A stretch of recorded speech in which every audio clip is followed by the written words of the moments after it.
Donc, on a un programme assez consistant devant nous, et qu'il vaut mieux commencer maintenant pour respecter l'horaire. Alors, je voudrais vous dire, comme autrefois, vadere trop Satanas. Ça veut dire, vous savez, recule Satan. C'est ce que Poutine a expliqué à l'Occident. Il voulait effectivement faire reculer l'OTAN au-delà de ses frontières. Il voulait aussi empêcher l'Union européenne de se rapprocher des frontières de la Russie. Disons que son exorcisme, puisque ce sont les paroles sacramentelles lorsqu'on tente un exorcisme, eh bien, n'a pas réussi. N'a pas réussi, c'est même à peu près le contraire qui s'est produit. Vous le savez, il a réussi à ressusciter l'OTAN, dont Macron disait qu'elle était en état de mort cérébrale, donc il a réussi une résurrection. Ce n'était pas son objectif. Et d'autre part, il a réunifié en quelque sorte l'Union européenne. Et en plus, l'Union européenne envisage maintenant de s'étendre en direction des frontières de la Russie. Donc, l'objectif de Poutine de faire reculer Satan se traduit par l'inverse. Puis entre nous, je ne pense pas qu'on puisse nous qualifier de Satan. Donc, cette unité de l'Occident qu'il a provoquée, cette unité de l'OTAN et cette unité de l'Union européenne vont-elles durer? C'est ça la grande question. Alors Poutine pense que cette unité ou ces unités ne passeront pas l'hiver. Il pense que les opinions publiques confrontées aux températures, confrontées au paiement d'énergie, une ressource alimentaire bien plus chère que par le passé, auront du mal à maintenir leur unité. Mais c'est quand même la question que nous devons nous poser. Cette guerre en Ukraine, qui est facteur d'unité pour l'Europe, on vient de le voir, est en même temps, Jean-Claude Macron est en même temps un facteur de division. Notamment, elle alimente une contestation du leadership de l'Ouest par les pays d'Europe de l'Est, les PECO, les pays d'Europe centrale et de l'Est. Donc, on va voir un peu pourquoi. Alors, tout d'abord, il faut se rappeler de ce qui s'est passé depuis les années 90. Je vous rappelle, 89, chute du mur de Berlin, 91, dissolution de l'URSS. Alors, à la suite de ces événements très importants, fondamentaux, eh bien, nous avons connu une euphorie de la réunification ou des retrouvailles, réunification de l'Europe, retrouvailles entre l'Est et l'Ouest. C'est le premier acte, l'euphorie des retrouvailles. Le deuxième, qui est intervenu une vingtaine d'années plus tard, c'est une sorte de ressentiment de l'imitation. Les pays d'Europe de l'Est, qui ont dû imiter l'Europe de l'Ouest, l'ont fait dans l'euphorie dans un premier temps, mais dans un deuxième temps, en ont voulu à l'Ouest d'être le modèle qu'ils devaient absolument imiter. Et enfin, la guerre en Ukraine conduit à une sorte de revanche des réalistes. Alors les réalistes, c'est la Pologne, la Hongrie, la Tchéquie, la Slovaquie, disons le groupe de Visegrad, ou peut-être en étendant un peu la Roumanie, la Bulgarie, donc les anciennes colonies de la Russie, de l'URSS. C'est une revanche donc de ces réalistes qui n'ont jamais entretenu de doute sur la Russie et sur Poutine. Revanche de ces gens-là sur les rêveurs qui sont bien évidemment la France et l'Allemagne. La France avec son président qui invite Poutine à Versailles lors d'une exposition sur Pierre le Grand. ou bien qui invite le même Poutine à Brégançon, la résidence de campagne de Macron. Était-ce bien nécessaire? Était-ce bien utile?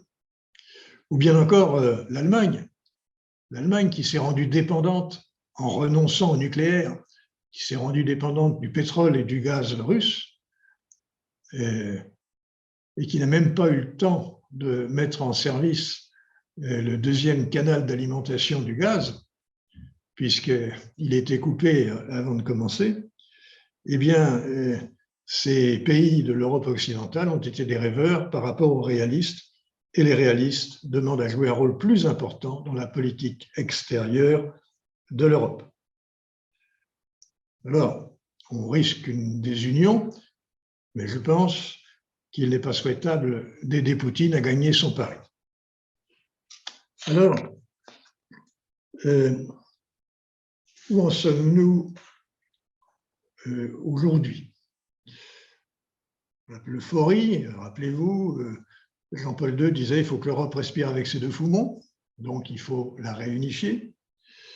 Milan Kundera parlait de l'Occident kidnappé, c'était dans les années 85. Ça veut dire que l'Europe centrale avait été privée de l'Occident. Et ensuite, la plupart de ces pays ont adhéré à l'Union européenne, donc à l'article 7 du traité de l'Union européenne, lequel article 7 énumère les valeurs que l'on a en commun, que l'on doit avoir en commun dans notre fonctionnement courant. Et il prévoit même que si certains pays s'éloignent un peu de la pratique de ces valeurs, eh bien les autres peuvent les contraindre à les respecter, à respecter ces valeurs, à respecter leurs signatures.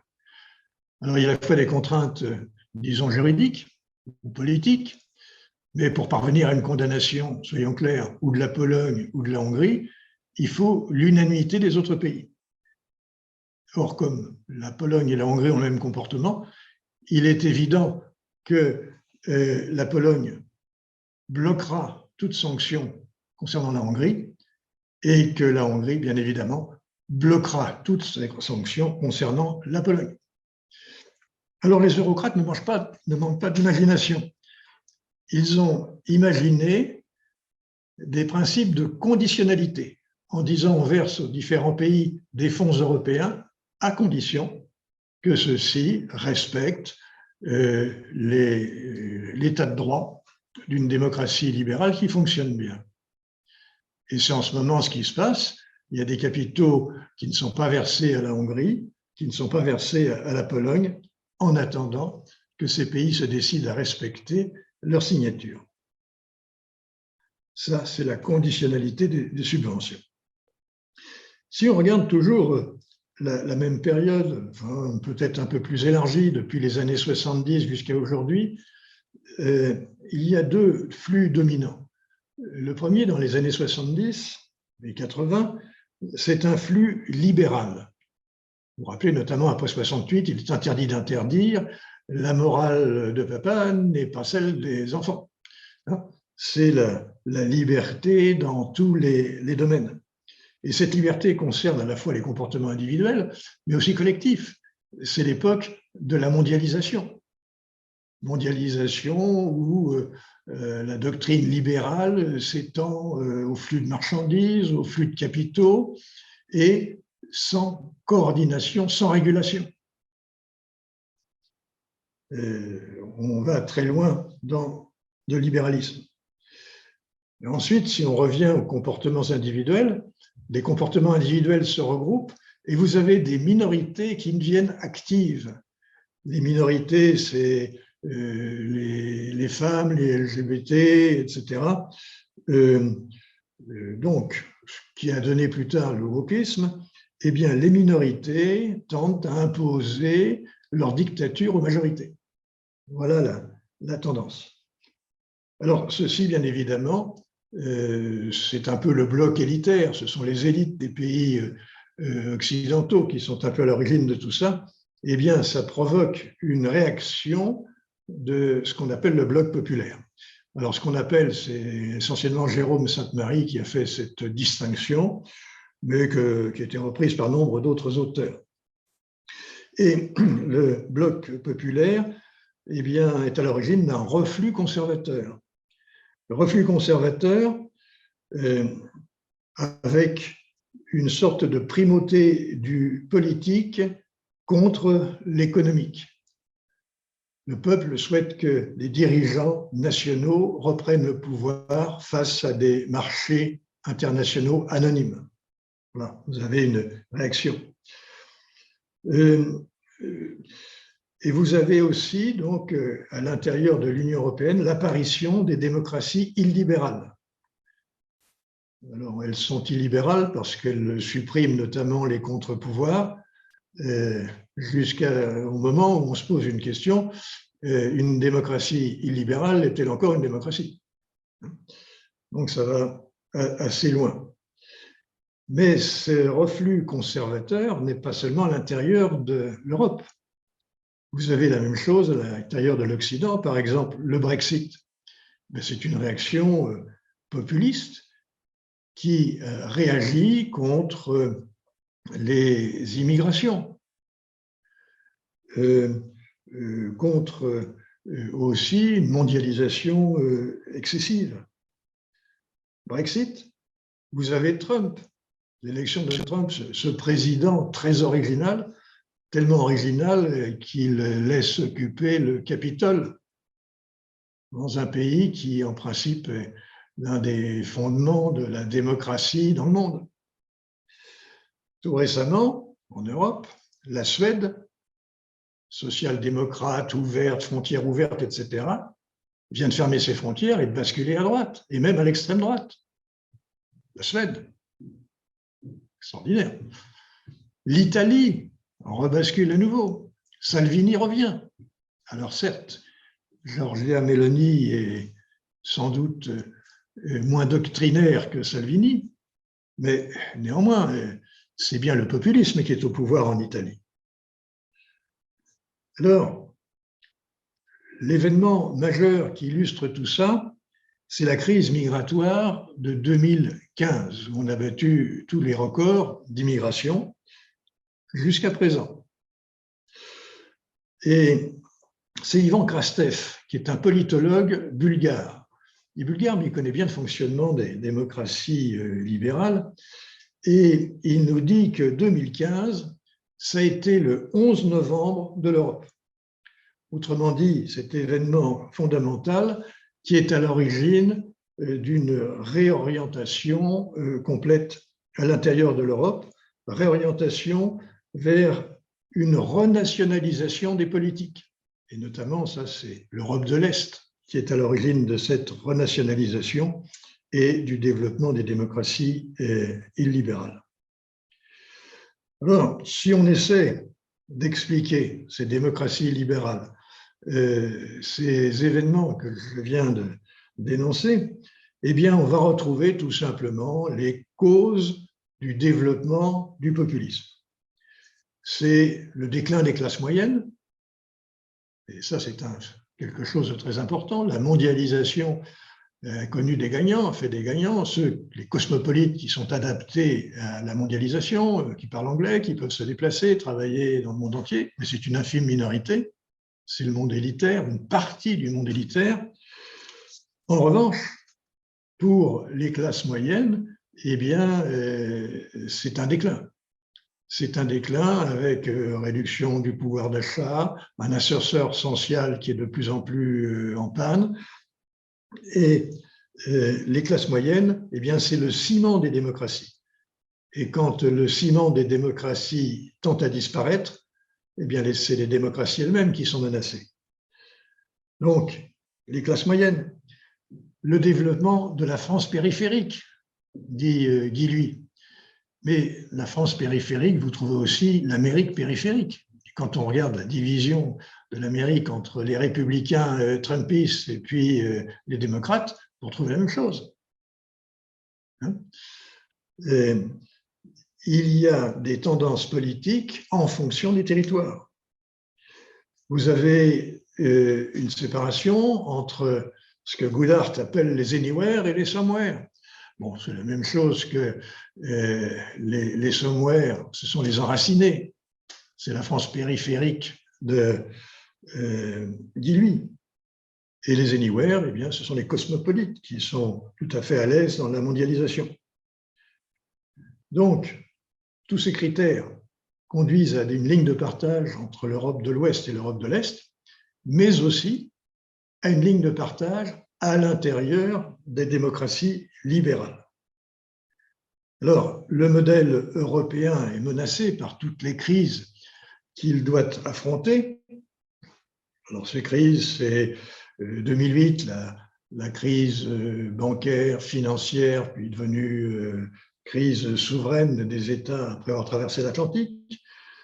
C'est la crise migratoire importante de 2015 et qui n'en finit pas de finir. C'est aussi la pandémie de 2020 qui a eu des conséquences mondiales qu'on ne soupçonnait pas et qui ne sont pas encore terminées.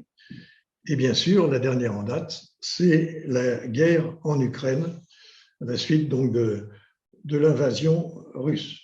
Alors, certes, le pire n'est pas certain. Et l'Europe s'est adaptée à ces crises. Et là, il faut se rappeler ce que disait Jean Monnet, c'est que l'Europe ne se fera que par les crises et elle sera le cumul des solutions que l'Europe aura su apporter à ces crises. Et je pense que c'est bien ce que nous avons vécu ces dernières années. Donc, il faut conserver le moral. Ceci étant, il faut quand même s'interroger sur ce qui nous attend et ce que nous devons faire pour en sortir. Donc, on va se poser des questions autour de pourquoi, jusqu'où et que faire. Alors maintenant, c'est l'annonce du plan que Guy avait sorti tout à l'heure. On va voir ça au travers de 4 grandes parties qu'il va sans doute retrouver. Voilà, les 4 grandes parties. Alors là, il y a le plan détaillé, mais ce qui nous importe, c'est les grandes lignes. Tout d'abord, une approche historique. Pour bien comprendre le présent, il faut nécessairement avoir une approche historique. Et c'est seulement quand on a compris le présent qu'on peut esquisser ce que sera l'avenir. La deuxième partie, ce sera l'évolution spécifique de l'Europe de l'Est et puis les jeux de miroir des différents États les uns par rapport aux autres. Il faut comprendre ce que sont ces rapports un peu complexes et chargés de passion entre les différentes composantes de l'Union. Troisième partie, ce sera la marée populiste occidentale en résonance avec l'Est. Je vous l'ai dit, les opinions publiques à l'intérieur des démocraties libérales, finalement, ne sont pas si éloignées que cela de ce que pensent et de ce que pratiquent les dirigeants de l'Est. Bien sûr, quatrième partie, que faire? C'est ça la grande question.